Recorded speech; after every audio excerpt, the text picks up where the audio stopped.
You're right. Oh, hey, all right. We're just trying to get the connection stable. Oh, it's great to be here. Yeah, thank you very much.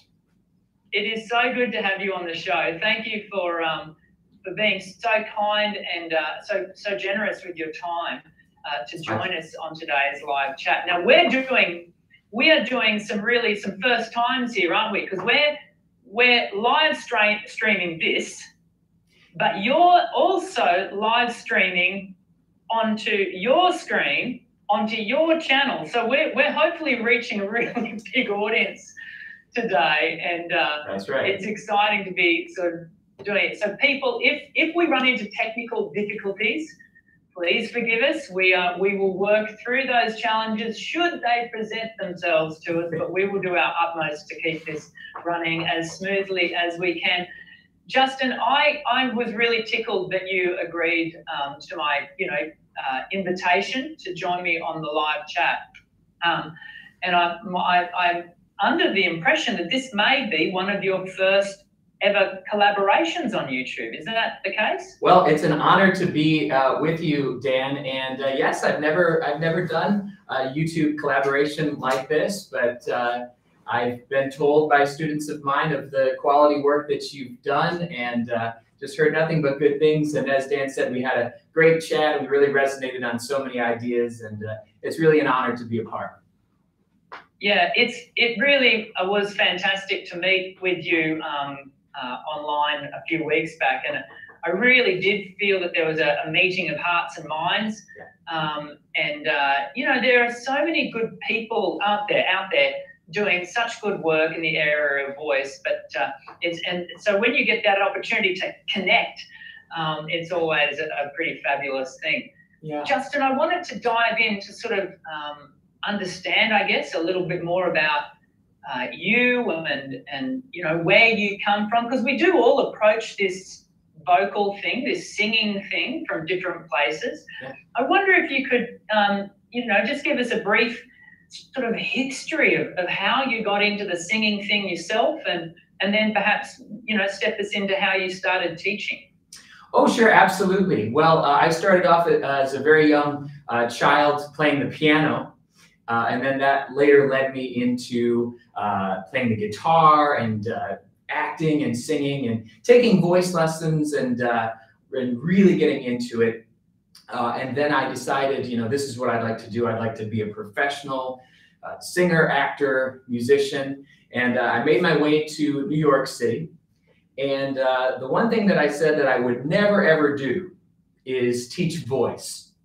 I said, give me anything except for that. That's the absolute last thing that I'd ever want to do, is be a voice teacher. Because I come from a small town in Michigan, and they would say to me, well, what do you want to do with all this music and performing? If it doesn't work out, you could always teach. I said, oh no, that's the last thing I'd ever want to do. But about 2 weeks when I entered into New York City, I was sitting at an audition, and a older gentleman came into the room, and he said, does anybody in here play the piano? And I just sort of raised my hand, and he says, you, son, come out in the hall. I need to talk to you. He says, our accompanist dropped out at the last second. We need an accompanist now. Do you think you can play these auditions? I said, I think so. He gets on his cell phone. He says, I got some kid here. Yeah, the kid says he can do it. Okay, we'll take the kid. Says, finish up your auditions, come down the hall. We need you now for these Broadway auditions. I'm 2 weeks into New York playing the piano for stars that I recognize. Never been so nervous in my life. After the entire experience, I say to this casting director, I said, take 2 headshots and call me when I'm right for something. And he said, I'll take the headshots, but I want you to know I see something in you. I see that you could be a great vocal coach. I said, a vocal coach? Oh, the last thing I ever want to do. But when this great New York casting director sees something in you as a young person, you say, well, maybe I should take the advice. And when I started doing it, I realized this is my calling. This is what I was meant to do. This is what I'm passionate about. And from that time forward, I've just been a really good student. I just believe that teachers are really just the best students. And I have studied and studied and studied and read every vocal book you can find and poured myself into this craft, this calling of teaching voice ever since then. And the studies continue and the mission continues from there. But that's how I got started, as the person that said, I will never teach voice. And from that, you've built, and I'm just putting up onto screen now, the website, the NewYorkVocalCoaching.com. Everyone, I'd encourage you to go and check it out. And look, you've got so many, powerful, teaching opportunities. Yeah. And you've built a great team over there. How many singing teachers do you have at New York Vocal Coaching now? Well, our full staff is about 25.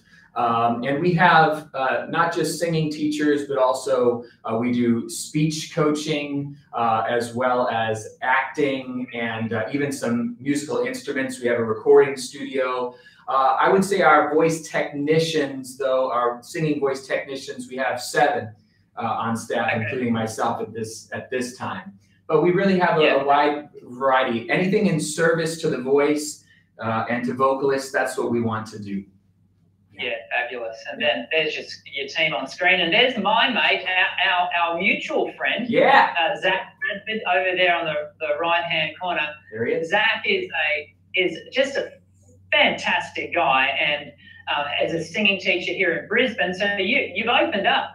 You are like spreading out the empire of New York Vocal Coaching to the world. And Zach has recently opened, when I say recently, so 12 months ago, was it? It was a ways back, but Zach is doing New York Vocal Coaching Australia. And Australia? In Brisbane, in my home city, which is fantastic. And he is just, not only is he a great vocal coach, Zach is the nicest guy on the planet. He is just such a good human being. So, Zach, if you're watching, I know you've got two fans right here in both myself and Justin. Also, everyone, you might want to go and check out Justin's channel, New York Vocal Coaching. If you're not already subscribed, look, I've mentioned your channel many times before, Justin. So, my crew, if you haven't subscribed to Justin's channel, jump over, do it. As you know, here at Voice Essentials on my channel, we're not into the guru status. We're not into, trying to, only hold you to the singular point of information. There is wisdom in the counsel of many, and I really encourage you to drink from the springs of other wisdom and other teaching, and I can really endorse fully Justin's channel, because he is giving out so much good information, as we're going to continue to do now. So Justin, you step into the world of teaching. Yeah. And let me just click back over here so we hop away from there. You stepped into the world of teaching, as you say.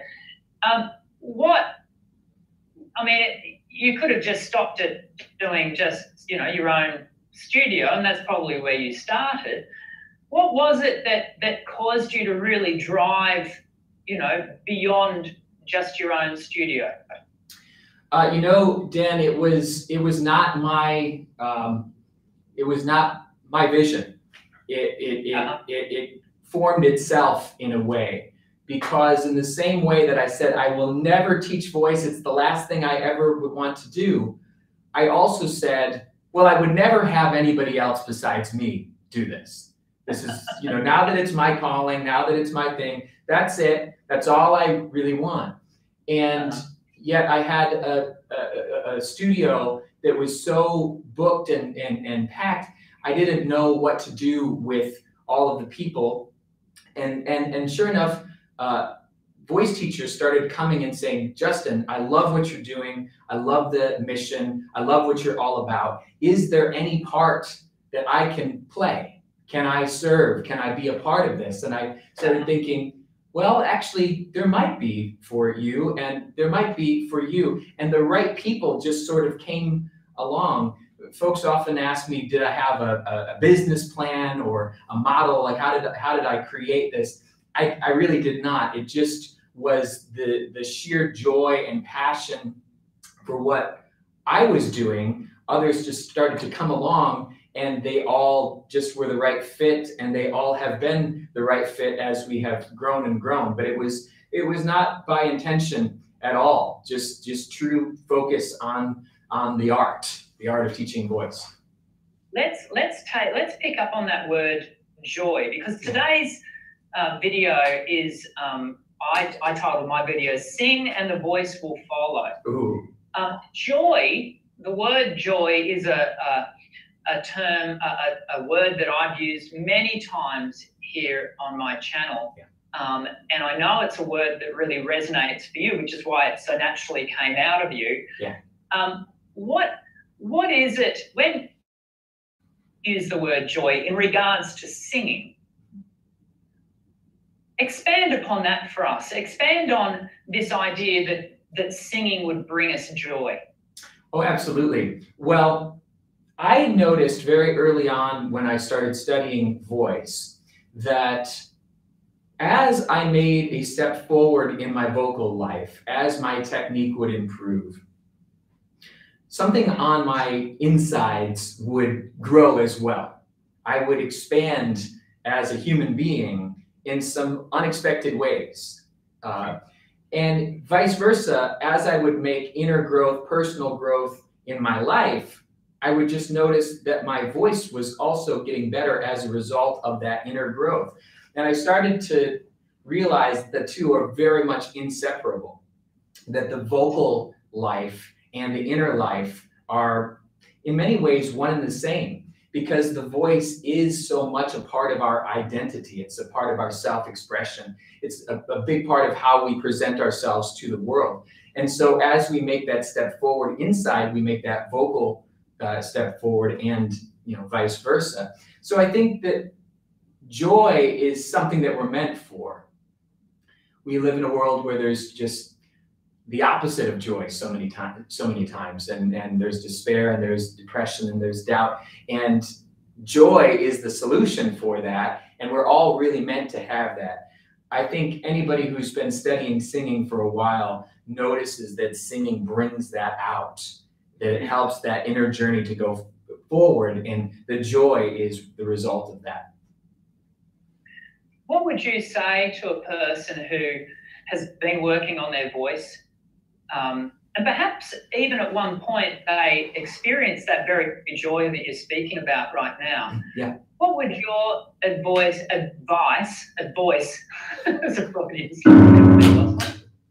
exactly.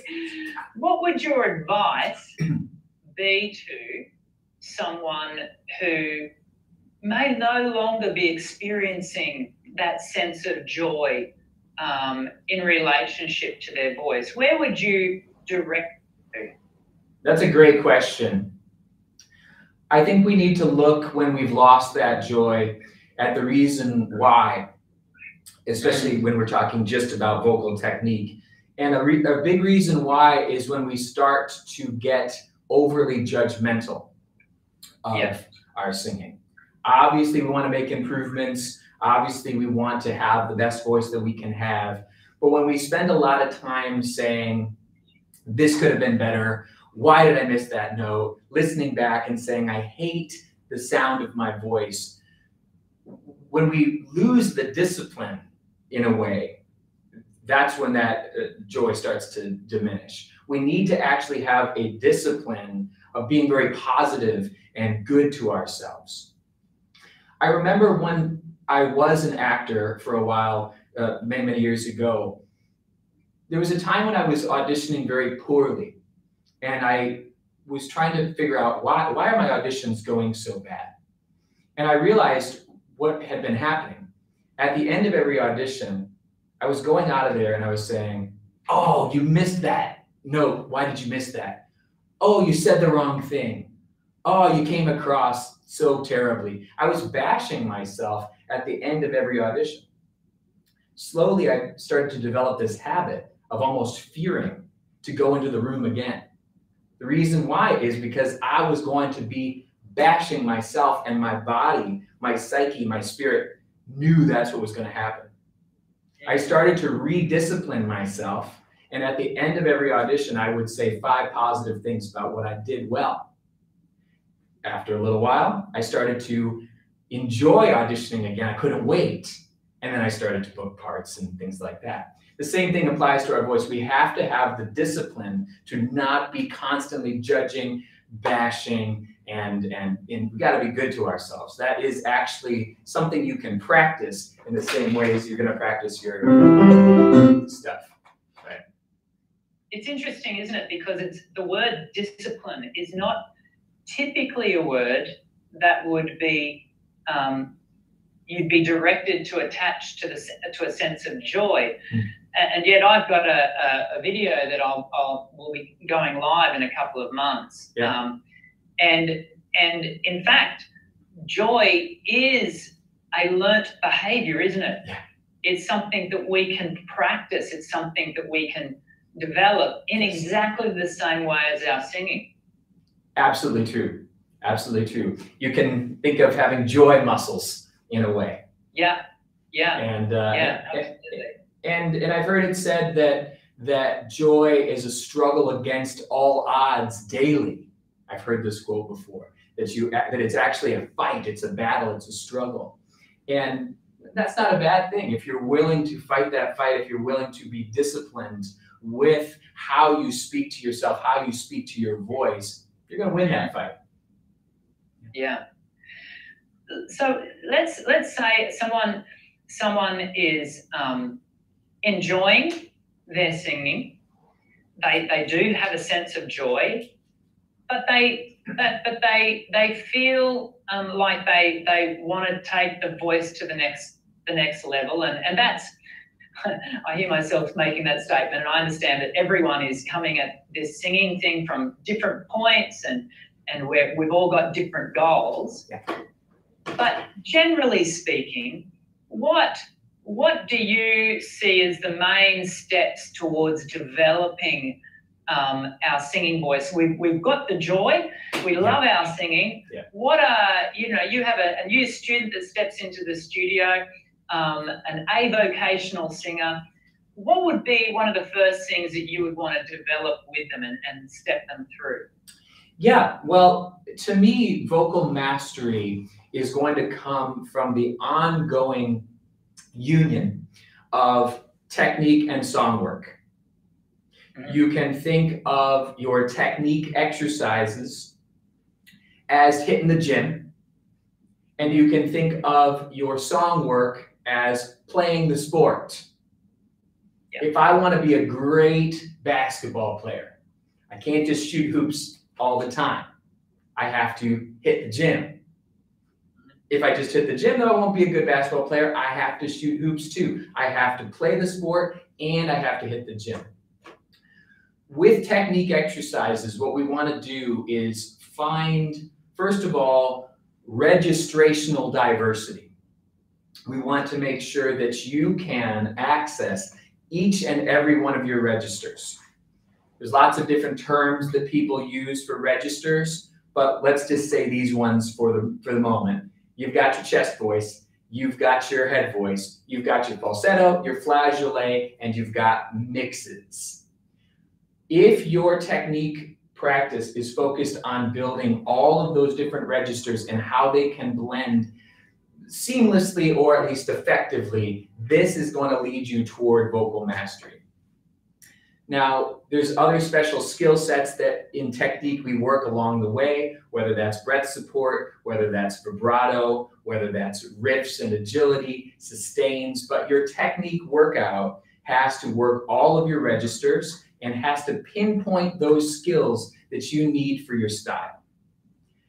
So that's the one part, technique. And then in your songs, we want to find songs that are a reasonable challenge. Don't just go picking the hardest song known to mankind and saying, if only I can sing this one song, then I'll sing everything else. Doesn't work that way. We actually want to pick many, many different songs, all of which are a reasonable challenge. If you put both of those things together, you're going to grow hugely as a vocalist, regardless of where you're starting. Yeah, fabulous. I love the idea of not creating a challenge that is beyond your current capacity, and building the musculature and your style skills and all those sorts of things that you're talking through there, to the point where you can lift that piece of vocal weight, if you like. Sure. It's so important, and it's something that I think we see beginner singers doing quite often, is choosing songs that in many respects come full circle, actually kill their joy around their singing, because they are choosing songs that are beyond their current capacity. It's certainly not to suggest that we can't build towards those songs, but perhaps in the short term, it's a matter of choosing songs that are singable for your current level. Let's take the conversation in a slightly different direction. Sure.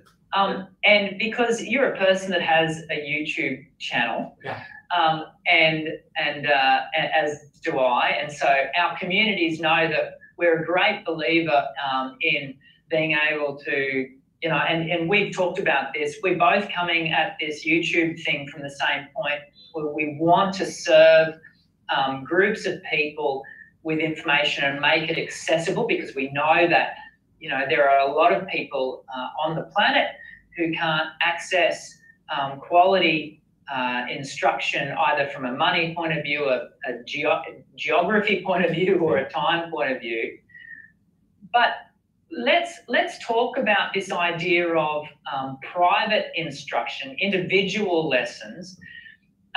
Where do you stand on the learning to sing online discussion?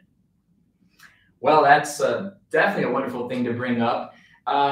Look, I think that there never can be a replacement for that live experience with a teacher. And from the beginning of my voice lessons show, I've always said, get with a great teacher near you, and really been big about, this is not meant to replace the one-on-one voice lessons. I reached a certain point with what was happening here as far as things being very successful, that I said, I want to make sure that people who cannot afford voice lessons, that don't have access to it, like you say, geographically, whatever it may be, people that just can't have that live teacher, there's no way they can have it, at least they're going to be getting some quality information through our channel. But if there's some way that you can find that live teacher, especially somebody that you trust and that knows your voice and you respect, I always highly recommend having the live lesson, absolutely. So these channels are wonderful, and I think help a lot of people, but I'm a big proponent of still studying with somebody that you trust. I just want to let you know, Justin, that for some reason our stream has disconnected or stopped. Oh. And I don't know why. I'm going to try and kickstart it again, so just stick with me, okay? Sure, no problem, not a problem. I don't know what's going on. I mean, New York, Australia, all these, I mean, it's bound to happen. Just stick with me. I'm here, I'm here. I think we're still live. The program is everyone, if you are seeing us, I know that it is frozen there for a moment. Just bear with us. From my end, it's saying that we're still live and we're still streaming. Perhaps Linda, if you can just let me know, Linda or Karen, let me know that we're back. We're back, okay, good. My apologies. Now, I think we may have missed, apologies for the technical issues, everyone. That's the brilliance of Australians at NBN, our national broadband, not. Can we go back? Yeah, that is the understatement of the decade, Justin. Yeah. Can we go back to, I think, can I get you to recap? Because I think we missed your answer. Is that okay? I'm happy to say it again. I'm a big proponent of the live lessons. I love what these channels have been able to do for folks, and that was the intention that we had with Voice Lessons to the World, is giving back for the success that we had in New York, giving back to folks that can't afford it or live in a place where they can't have the live lessons. So if you absolutely can't, then certainly a YouTube show is helpful. But I'm always a strong believer in having that live lesson with a teacher that you trust, if at all possible. Yeah, and I often refer to it as the gold standard. It is something that we're, both Justin and I are on the same page with this, is that if you can find yourself with, I love the way you're saying that, Justin, if you can find yourself with a teacher that you can trust, then I highly recommend you to take that opportunity if you can. Ones like Justin and I are going to continue to deliver our stuff onto our channel and hopefully continue to bring you good stuff. But we want to both encourage you. The opportunity presents itself for you to, take the opportunity to get some individual lessons.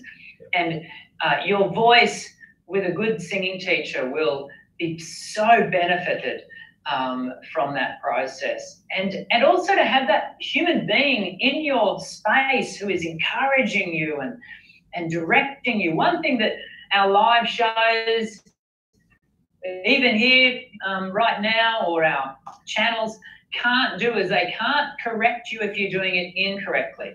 If your voice is maybe you're attempting an exercise, I know that I'll often give an exercise to a student, and more often than not, when they come back to the next lesson, we're refining it, we're tweaking it. Sometimes we're completely correcting what they've been doing because they may have just sort of wandered away from the central tenet and idea of what we are looking to achieve. So take that advice if you can. Justin, the title of Sing and the Voice Will Follow, what does that, that's the title of today's video, certainly on my channel it is. Okay. What does that say to you? When we, because I know that you emailed me back going, hey, love the title, blah, blah. What does that say to you? Sing and the voice will follow. What does that say to me? Yeah, what does that say to you? Well, I think it gets back to what we were talking about before a little bit, which is that the practice of singing makes such a difference in one's inner life. And sometimes you don't even need to think, how am I going to grow? How am I going to develop? How am I going to make my dreams come true? Sometimes you just need to sing. You just need to sing. I won't get into details, but over the last few days, I suffered a very difficult family tragedy.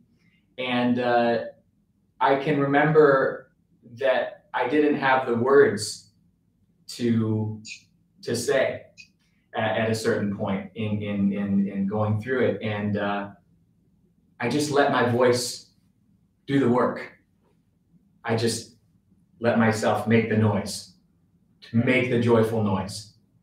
And you sometimes in life don't have to know the answer. Sometimes you don't have to know where you're going or how to solve it or what's the right thing to say. Sometimes you just need to sing, and the voice will follow.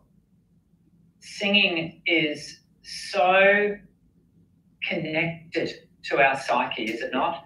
Absolutely. It's so weaved through the fabric of our being. Sometimes it's described as having a primal derivative. Sometimes it's described as having a creation derivative, and it depends on where you're coming from, I guess. But I think we all understand that when we sing, there is something unique that takes place for us as human beings that empowers a level of expression that it could be argued that not many other human faculties give us access to.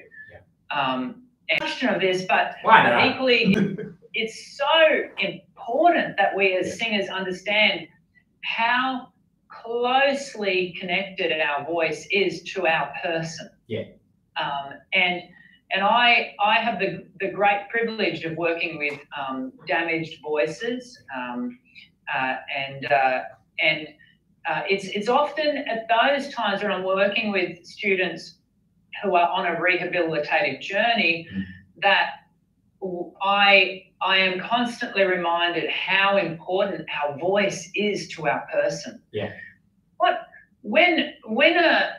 Let me throw a final question out to you, Justin, and then we might go to some Q&A if we can, from the people that have been watching my show. When we think about that connection to our person and our voice, when you meet someone that perhaps is struggling, there's a disconnect between their psyche and their voice, and we've kind of been spiraling around this one thing today, I think.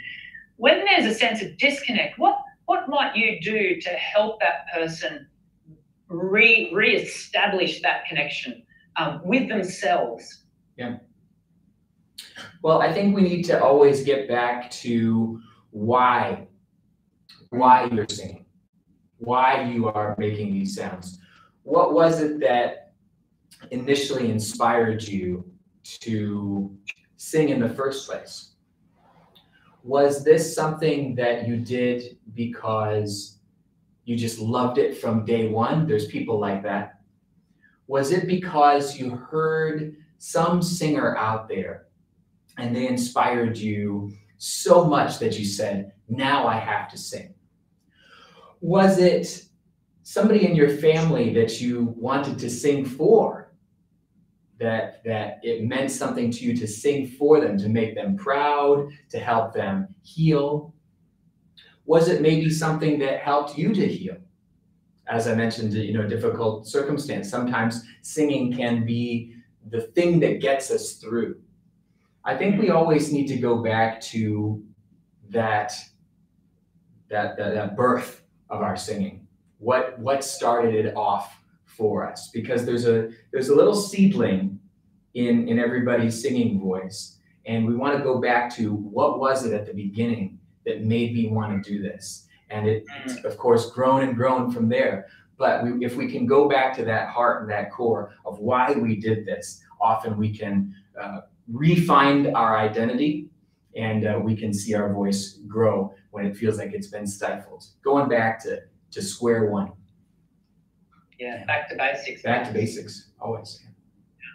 I love it. And like you mentioned before, I too have often encouraged people on my channel here at Voice Essentials to sometimes you just have to sing. Don't put any judgment on the shelf. Don't worry about your technique. And I know it sounds a little funny to hear that coming from someone who is constantly, instructing in technique.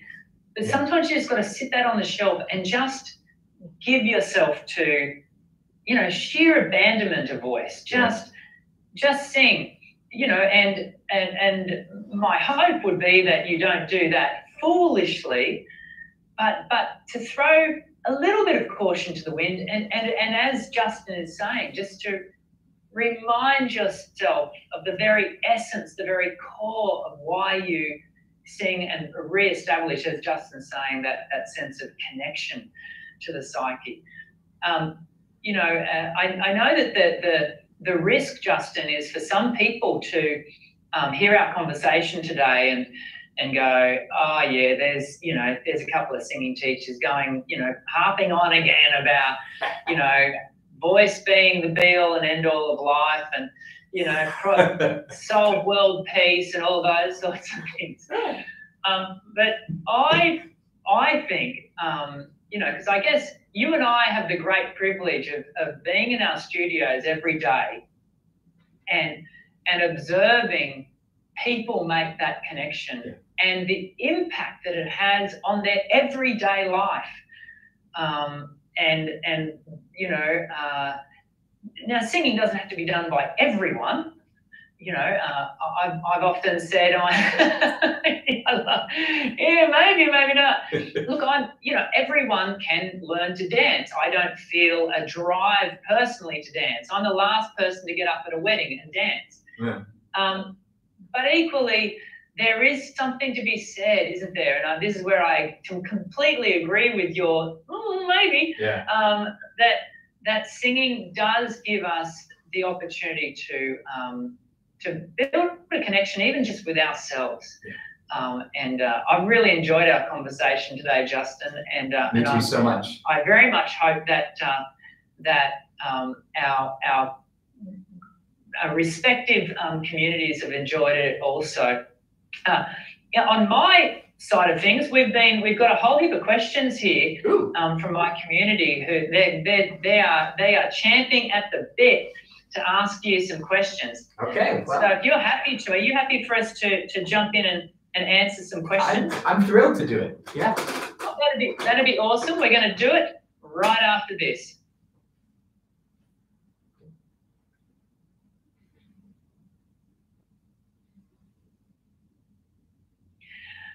Okay, so let's ask some questions here. So I'm going to give our first question, and can I say Matt is, and you won't see the questions up on the screen there per se. Okay, the questions are on a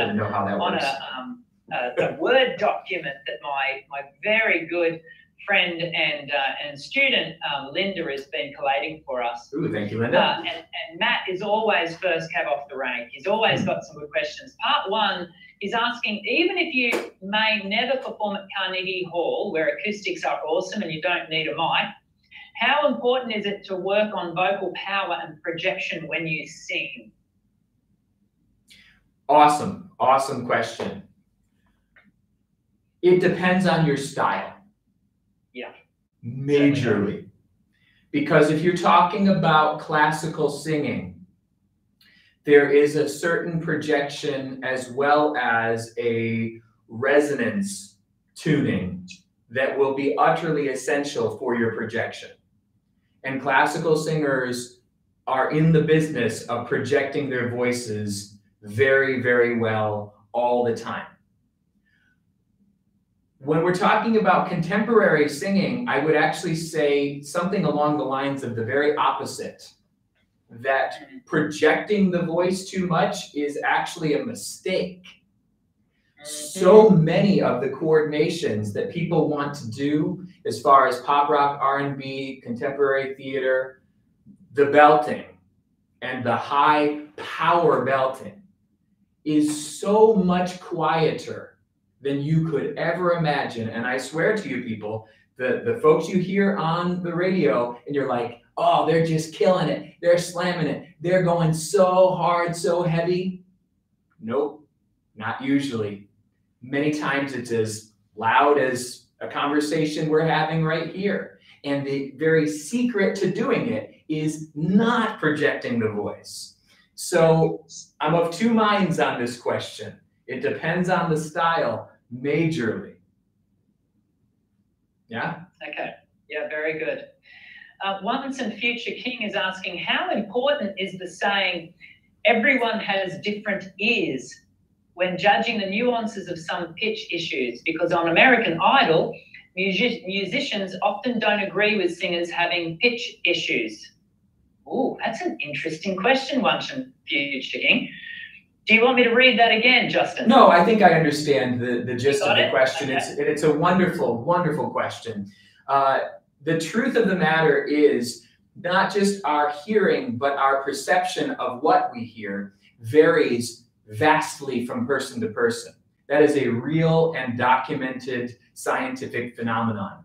In fact, if you took a poll of 100 different people and you listened to some singers and you said, who here thinks this singer is bright? Who here thinks that this singer is vibrato-y? Who here thinks that this singer is flat? You will get immensely different answers from person to person across that poll. Our hearing, as well as especially our perception, varies very, very much. One of the reasons to hire a trusted vocal coach is, for example, I've done 20,000 voice lessons plus. I've been listening so freaking hard to singers and those nuances for all these years so that I can trust what I'm hearing. But many times you might have one person go to a concert and say, oh, I didn't like it. It sounded like they were flat. And the person sitting next to them says, that was the most wonderful performance I ever heard. Right? So we want to find a set of ears that is very experienced and non-biased. But what you're talking about, whoever asked this question, extremely real, extremely real. Hearing varies from person to person perceptually in a major way. Awesome. Thank you for that. Yeah, fantastic question. Really good. And androgynous beauty. Yes, I think I know androgynous beauty. Don't you just love some of the handles that people have on YouTube? Yes. They're fantastic. Androgynous beauty. While singing, my mouth and throat get really dry. I drink plenty of water, use a steamer, drink vocal tea, throat drops, but still dry. What do you think I could do or use? I need some advice. Ooh, I think we're going to have to find out if this is technique-based in nature. Because it sounds, honestly, androgynous beauty, like you're doing all the right things from a health standpoint. I actually cannot think of anything else that you could do as far as what to put in your body or how to treat yourself. It sounds like you're doing things wonderfully. I would really get with a technician, if at all possible, to find out, is there something that you're doing with your voice, perhaps pushing that volume as we talked about. Perhaps it's something with the breathing system. Perhaps it's a larynx position or compression issue. It's tough to know, but my guess is if you're feeling a dryness and you've done all those other things well, that there might be something going awry with the techniques. You might have to take a look at that with a teacher. Yeah, certainly might be technique. There's a couple of things that I'd probably also add to that, and that is firstly, the throat drops. I'd want to check the menthol content of those throat drops. The menthol itself may be drying you out. It certainly can have that effect on some people. So try to find yourself some throat drops, for example, propolis lozenges that don't have any menthol. The other thing you might want to consider, androgynous beauty, love that name. You might want to consider looking at reflux. That can be a highly drying aspect on the throat. So you might want to have a look at that also. So the technique, cut out all the menthol drops, and reflux may be something that you want to consider. Ira Road is saying here, both of you seem to address soloists and individual singers. Do you address working with groups? For example, churches, church choirs, and other singing groups. How do you address the social aspect of singing? The social, I thought there was kind of two different questions there. I want to make sure that answer the right one. I think we could answer it as two different questions. You're quite right. Yeah. Well, I mean, I suppose that the social element of singing is a wonderful thing if you can get in a group setting with other singers and they can inspire you, they can push you. That's a wonderful thing. I love that. But as far as working with groups, I do a voice teacher training. I train voice teachers, and they ask about this a lot. What's the difference with working with our one-on-one singers versus how do we work with larger groups? And the true answer is, when you're working with a larger group, you cannot be as specific with the technical adjustments. It's just not possible. We work one-on-one, we're going for the details. So when we work with a larger group, choral group or ensemble, it has to be more generalized kinds of exercises, more generalized kinds of concepts. We have to make sure that, say, everybody's in the right register, everybody's singing the right vowel, people are doing the right intervals, we're working with their breathing as a group. So it has to become less specific and more general, unfortunately, but it is very possible for a technician to do some technique even in a larger group setting. Justin, I too work with groups. In fact, 2 weekends ago, I was working with a church group. I do a lot of working with church groups. One of the things that I spend a lot of time developing is the group's ability to listen. Cool. And so it's less about the doing and more about the listening that empowers the social interaction of the whether it be a choir or an ensemble, and the ability to be hearing the other voices actually can be quite empowering to your own voice. And so I hopefully that can add into Justin's answer there also. Wonderful. Osvalda Valencia, I hope I pronounced that correctly. Can you guys please talk a bit about Ariana Grande's voice? Like, her high notes are so amazing, OMG. Yeah, sure we can. Yes, well, one of my biggest mentors in life is her teacher, and this teacher inspired me in so many ways to pursue what I'm doing with full conviction as I do. And so I actually know quite a lot about her voice and what has been done and why it was done, et cetera, et cetera. She is a phenomenal talent, a generational talent, just an elite standout of a vocalist. And so OMG, you are absolutely right. She is that good. One thing I want to mention about her that may or may not be obvious to you is that she is a master of the higher larynx positions, an utter master. Now, she can do all the other larynx positions as well, but when she sings, you do, I know, notice these kinds of things and a little bit of a brighter tone quality throughout the voice. And she does not tense up or over compress her vocal folds in that process at all. She's got she's a master of moving your larynx into different positions and making sure the vocal folds have their own independent gesture from that larynx position. So often she's finding elevated larynx positions and finding different vocal cord coordinations within that. She is so good with that skill, as well as, I would add, the mimicry. She has been mimicking other singers, other character voices, every sound that she can find since she was very, very young. That is partly how she figured all that out on a larynx level. But what you're hearing here is an utter master of the instrument. And so you're very, very right about what you're saying. Let me identify. I think I hear you talking about really two things there, and that is the first one. She is doing a number of employing a number of techniques that we can all explore and embrace and workshop in our own voices.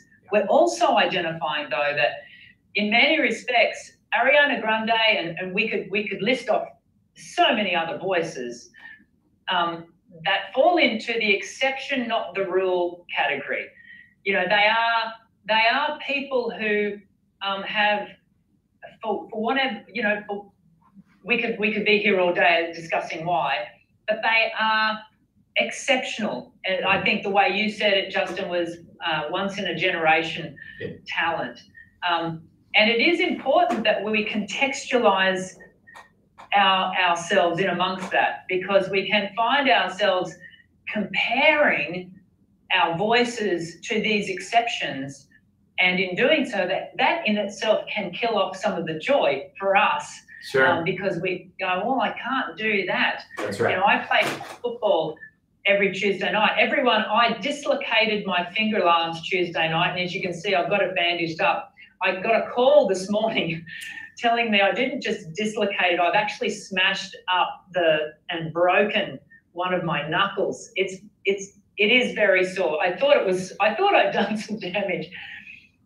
Anywho, every Tuesday night, well, not this Tuesday night coming because I won't be hitting the field with this, I play touch football. And it's a community sport. Many of you outside of Australia may have never heard of it.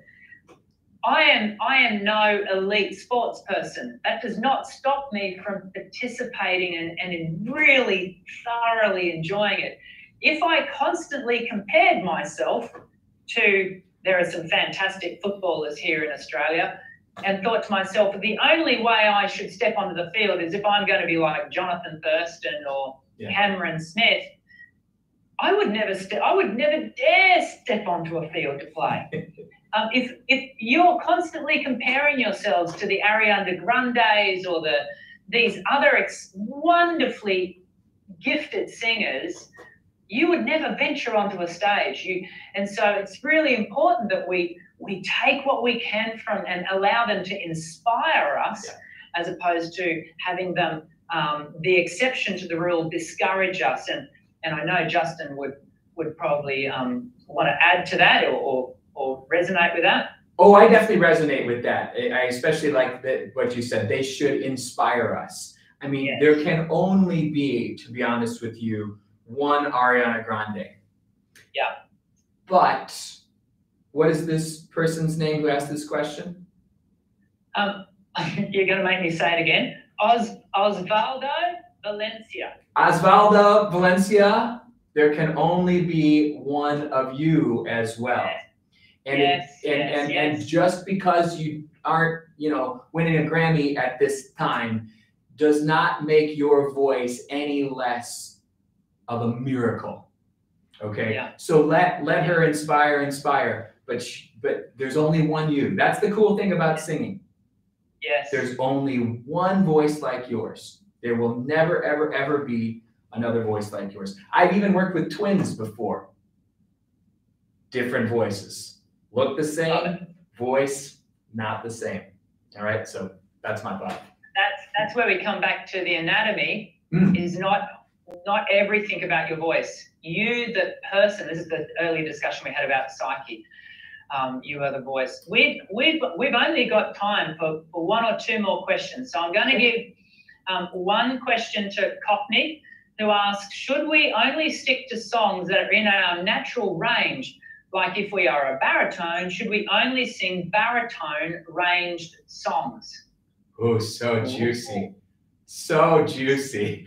Well, you're asking the right guy. You're asking the right guy that question. I say you must sing songs out of your range. Out of your range in quotes. Okay, I already told you about reasonable challenges. Don't just go picking the hardest thing known to man. But it is a big time myth that we are pigeonholed into these voice types. Now, when we're talking about classical singing and vocal fox, and whether I'm a dramatic tenor or I'm a coloratura soprano, that definitely matters. But in the contemporary genres, we have such an ability to train different registers and different coordinations.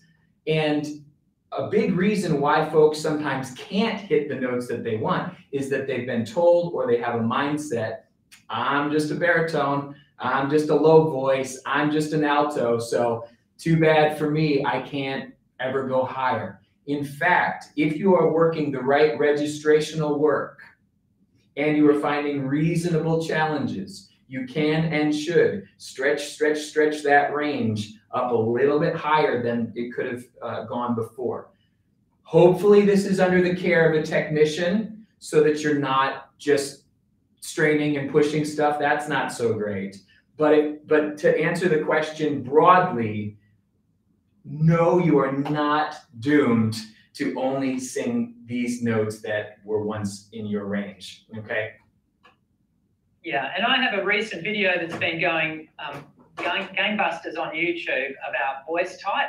And if you watch that video, it will help you to identify your voice type. But if you listen very carefully to the whole video. Don't just watch part of the video, you've got to watch the whole video. You will hear that I say exactly the same thing as what Justin has just said. Yes, it can actually be helpful for you to know where your prima voce is. If you watch the video, you'll not learn what that is. But equally, one should never, to use Justin's term, pigeonhole. You should not find yourself boxing yourself in. I refer to singing outside of your prima voce. I don't think I say this in this particular video. I've got another video where I talk about altitude training. You know, it's about, you know, sometimes it is wonderful to actually sing outside of your comfort zones so that when you do come back into your comfort zones, everything feels that little bit easier, which is a good thing. Yeah. We're going to go one more question, Justin. Have you got time? Oh, I've got all night. We're not going to make you sit there all night. Oh, no, it's all good. Raymond Buxell has asked, and this is actually in keeping with the last question, so we'll finish on this. My style is classic pop. I once had a vocal teacher who classified me as light lyric tenor. My question is, how do I project my voice for power and volume? Well, I think this kind of goes back to one of the other questions about projection.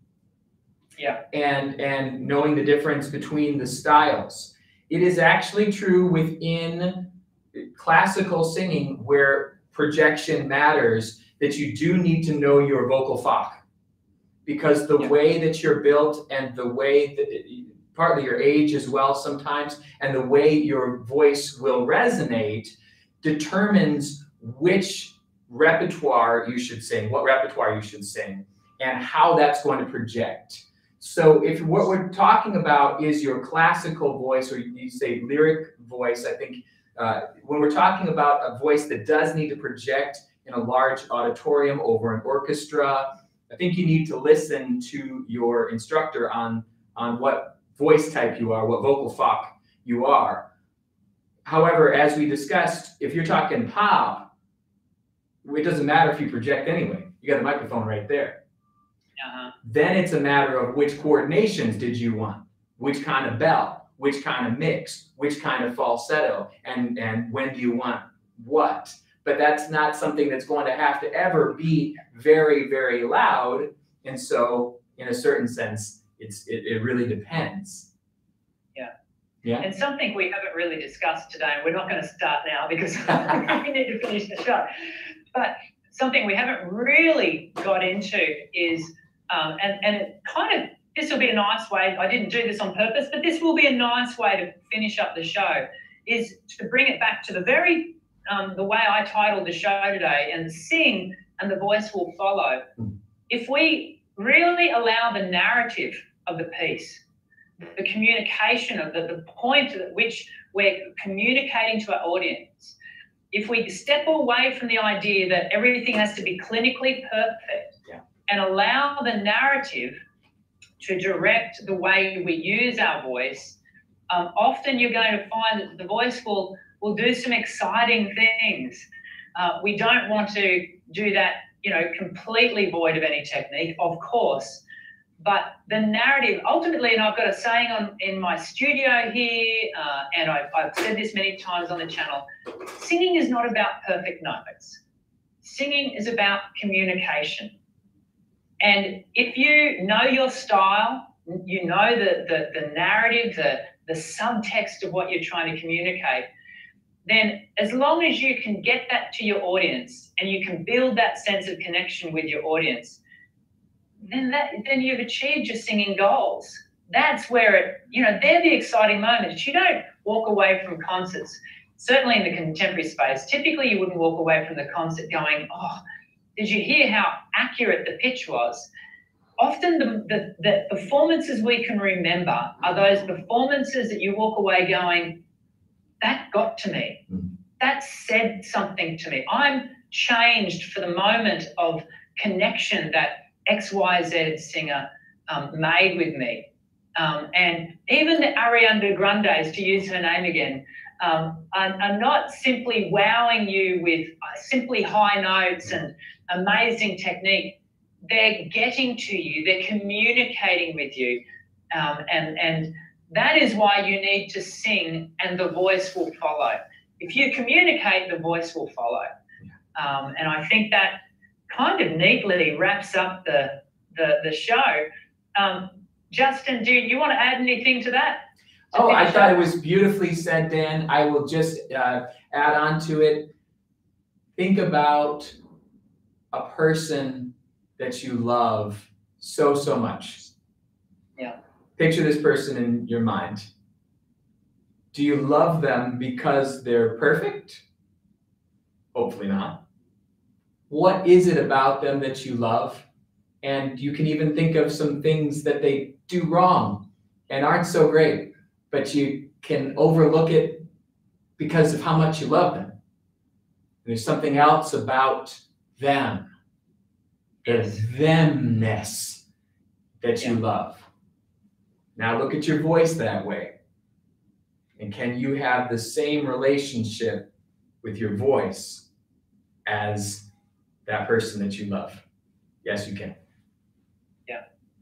I knew our conversation would be a meeting of hearts and minds today, and it has not disappointed me in any regard.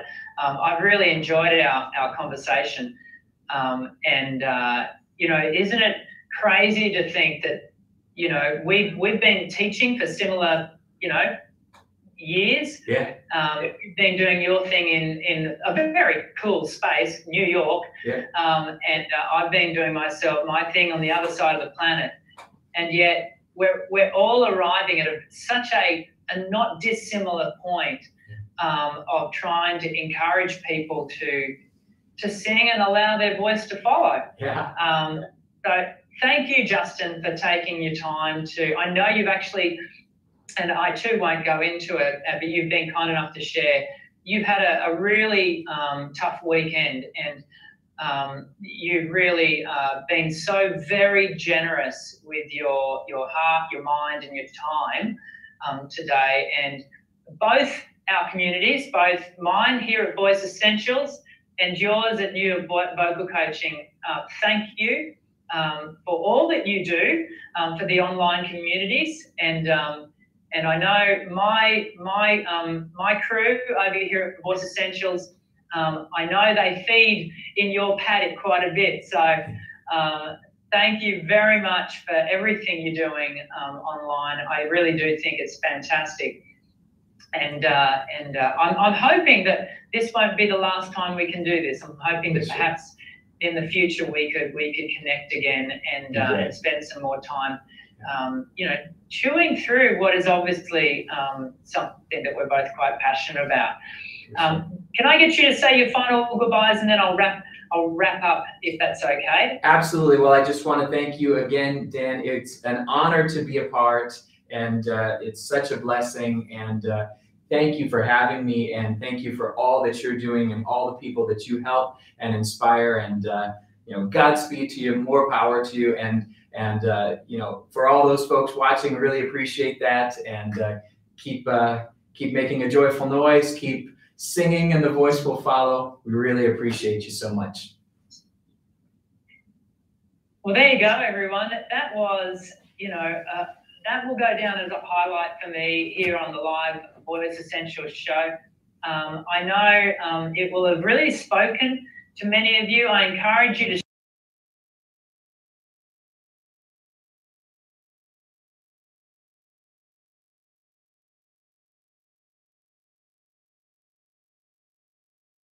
today. And don't forget to subscribe. Now, obviously, I'd love you to subscribe to Voice Essentials, and I hope you can do that. But don't forget to go over to New York Vocal Coaching if you don't already subscribe to Justin's channel. He's got, I think, up to 150,000 subscribers. So a lot of you will have already subscribed. But don't just subscribe. Watch his material. There is so much good stuff there. And I know you're going to get so much out of it. We do these live hangouts every Monday, 2 p.m. Australian Eastern Standard Time. And so I hope you'll join us. If you hit the white bell icon, once you subscribe to my channel, you'll get the notifications to let you know that we're going live. We would love for you to join us. If you're watching the show as a replay, you know you're also very welcome. And hey, leave your comments in the comment section below after the live stream, because I always do my best, very best, to try and answer your questions when you ask them. So happy to do that. So I hope we can catch up with you next week. We don't have a special guest, it will just be me, but we do try to get the special guests on every couple of weeks. And in 2 weeks' time, we've got Dr. Trinice Martin Robinson. I hope I'm getting that right. She is a soul vocal expert, literally one of the leading experts around soul. She's going to join us in 2 weeks. That is going to be amazing, and I know you'll get a lot out of it. So I hope you can join us in a couple of weeks. But until then, I look forward to seeing you in the next Voice Essential. Okay, well, I have some good people here who've joined us live, and we really just appreciate you so much. Thank you for being a part of this this evening. And we are going to have actually some live chats on New York vocal coaching. We've already begun. I see some of you, Sammy, on there. If you join New York vocal coaching, not subscribe, join. There's a fancy little join button there. You have a chance to chat with me once per month. We're doing live chats once per month. So you just join that channel and you can ask me anything that you possibly want to know about the voice, and help you out in any ways that we can. Also, Brendan Hodek from New York Speech Coaching, he does the voice breakdown show. You might have seen his Wario episode tonight. He also does a monthly chat. I'm telling you, this guy is a vocal genius. He knows every single thing, and he can give you some really cool insights too. So if you want, you can join our channel, and we'll have a monthly chat, you and I. You have a monthly chat with Brendan, and there's going to be some other bond there as well. But really appreciate you all. Thank you for joining us here tonight, and we will see you very, very soon.